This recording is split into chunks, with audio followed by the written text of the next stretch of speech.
So എനിക്ക് ഞാൻ കേട്ടിട്ടുണ്ട്, അതായത് പൃഥ്വിരാജ്, മുരളി ഗോപി എന്ന രണ്ടുപേരാണ് ഇലുമിനാറ്റിയുടെ റെപ്രസെൻറ്റേറ്റീവ്സ് എന്ന് കേട്ടിട്ടുണ്ട്. സോ ലാസ്റ്റ് ഇലുമിനാറ്റി മീറ്റിങ്ങിൻ്റെ മിനിറ്റ്സ് ആയിരുന്നു ചോദിക്കാൻ വെച്ചിരുന്നത്, പക്ഷേ അതിപ്പോൾ ചോദിക്കുന്നില്ല. സോ എനിക്ക് രണ്ട് ക്വസ്റ്റ്യൻസ് ആണ് ചോദിക്കാനുള്ളത്. ഒന്ന്, ഞാനും സ്ക്രിപ്റ്റ് എഴുതിയിട്ടുണ്ട്, സിനിമയുടെ സ്ക്രിപ്റ്റ് എഴുതിയിട്ടുണ്ട്. അപ്പോൾ അതിൻ്റെ സ്റ്റൈൽ ഓരോരുത്തർ പറയുന്ന സ്റ്റൈലുണ്ട്. ചിലർ പറയാറുണ്ട് ഒരു ചിലപ്പോൾ 2-3 സീൻസ് ആയിരിക്കും മനസ്സിൽ വരുന്നത്, അത് മുഴുവൻ എഴുതിയിട്ട് അതൊരു ചെയിൻ പോലെയാക്കുന്നു എന്ന് കേട്ടിട്ടുണ്ട്. ചിലർ പറയുന്നത് ഫസ്റ്റ് ടു എൻഡ് കിട്ടിയിട്ട് അത് സീക്വൻസിൽ എഴുതുകയാണ്. അല്ലെങ്കിൽ ചിലർ പറയുന്നത് ഞങ്ങൾക്കൊരു ക്ലൈമാക്സ് കിട്ടും എന്നിട്ട് അതിൽ നിന്ന് മുകളിലേക്ക് എഴുതി തുടങ്ങും. അപ്പോൾ ഏതാണ് ബെറ്റർ, അല്ലെങ്കിൽ ഏതാണ് സാറിൻ്റെ അഭിപ്രായത്തിൽ ഏതാണ് ബെറ്റർ? അത് സബ്ജക്റ്റാണ് ഡിക്റ്റേറ്റ് ചെയ്യുന്നത്. നമ്മുടെ കയ്യിലുള്ള സബ്ജക്റ്റ് എന്താണോ, നമ്മുടെ നറേറ്റീവ് പാറ്റേൺ എന്താണോ, that is the thing that dictates it, the style. അപ്പം നമുക്ക് അതിന് പ്രത്യേകിച്ച് ഒരു റൈറ്ററിനും ഇപ്പം എനിക്ക് എൻ്റെ കാര്യം മാത്രമേ പറയാനുള്ളൂ. Writing is A very subjective process. ഇപ്പോൾ എൻ്റെ സ്റ്റൈൽ എന്ന് പറയുന്നത് എന്താ പറയണ്ടത്, വേറൊരാളിന് ചെയ്യാൻ പറ്റുമോ, അയാളുടെ സ്റ്റൈൽ എനിക്ക് ചെയ്യാൻ പറ്റുമോ എന്നൊന്നും എനിക്കറിയില്ല.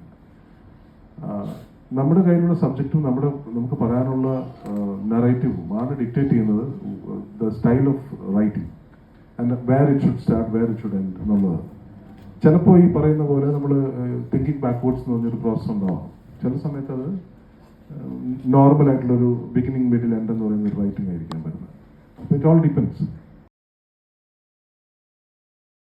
ഒരു ക്വസ്റ്റ്യൻ കൂടെ ഉണ്ട്. ഞാൻ ഇതേപോലെ 2 സ്ക്രിപ്റ്റ് എഴുതിയിട്ട് ഞാൻ ഇങ്ങനെ പ്രൊഡ്യൂസേഴ്സിൻ്റെ അടുത്ത് പോയി കഴിയുമ്പോൾ അവർ പറയുന്നൊരു സംഭവം എന്ന് വെച്ച് കഴിഞ്ഞാൽ, ഞാനൊരു കൊണ്ടുചെന്നൊരു മെഡിക്കൽ ക്രൈം ഇൻവെസ്റ്റിഗേഷൻ ആയിരുന്നു, പിന്നെ ഒരെണ്ണം കൊണ്ടുപോയത് ഹൊററായിരുന്നു. രണ്ടും കേട്ട് കഴിഞ്ഞിട്ട് അവർ പറഞ്ഞത്, ഇതിപ്പോൾ ഞങ്ങളുടെ അടുത്ത് കുറേ വരുന്നുണ്ട്, അപ്പോൾ നിങ്ങളുടെ കയ്യിൽ റോം കോം ഉണ്ടോ, അല്ലെങ്കിൽ ഒരു ഫീൽ ഗുഡ് മൂവി ഉണ്ടോ എന്നൊക്കെ ചോദിക്കും. അപ്പോൾ ഞാൻ പറഞ്ഞു ഇല്ല, അങ്ങനെ ഇതേവരെ എഴുതിയിട്ടില്ല എന്ന് പറയും. അപ്പോൾ അവർ പറയുന്നത് നിങ്ങൾ ഇതെല്ലാം കൊണ്ടുവരണം, അപ്പം ഞങ്ങൾക്ക് ചൂസ് ചെയ്യാൻ ഈസി ആയിരിക്കുന്നതാണ്. പക്ഷെ അതെൻ്റെ ഒരു സ്ട്രോങ് മേഖലയല്ല ഈ പറയുന്ന സംഭവങ്ങൾ എന്ന് പറയുന്നത്. സോ നിങ്ങളുടെ അഭിപ്രായത്തിൽ, അതായത് സാറിൻ്റെ അഭിപ്രായത്തിൽ, ഒരു സ്ക്രിപ്റ്റ് റൈറ്റർ എന്ന് പറയുന്ന ഒരു വേഴ്സറ്റൈൽ സ്ക്രിപ്റ്റ് റൈറ്റർ ആയിരിക്കണം, എല്ലാം എഴുതാൻ അറിഞ്ഞിരിക്കണം? ഒരിക്കലുമില്ല. ജോണർ സ്പെസിഫിക് ആയിട്ടുള്ള റൈറ്റേഴ്സ് ഒരുപാടുണ്ട്. ഇപ്പോൾ ജോർജ് R.R. മാർട്ടിനോട് നമ്മൾ ഒരു കാമത്തൊക്കെ എഴുതാൻ പറയുമെന്ന് ചോദിക്കുന്നില്ല, അത് ഇമ്പോസിബിളാണ്. അങ്ങനെ ഓരോ ജോണറിൽ എക്സലൻ്റ് ആയിട്ടുള്ള റൈറ്റേഴ്സ് ഉണ്ട്. അപ്പം നമുക്കിഷ്ടമുള്ള ജോണറിന് വേണ്ടി നമുക്ക് ചിലപ്പോൾ നമ്മുടെ ടൈപ്പ് ഓഫ് നറേറ്റീവിന് വേണ്ടി ചിലപ്പോൾ നമുക്ക് വെയിറ്റ് ചെയ്യേണ്ടി വരും. ബിക്കോസ് ഇതിനകത്ത് ഒരുപാട് തരത്തിലുള്ള ഇൻറ്ററാക്ഷൻസ് ഉണ്ട് ഫിലിം ഇൻഡസ്ട്രിയിൽ.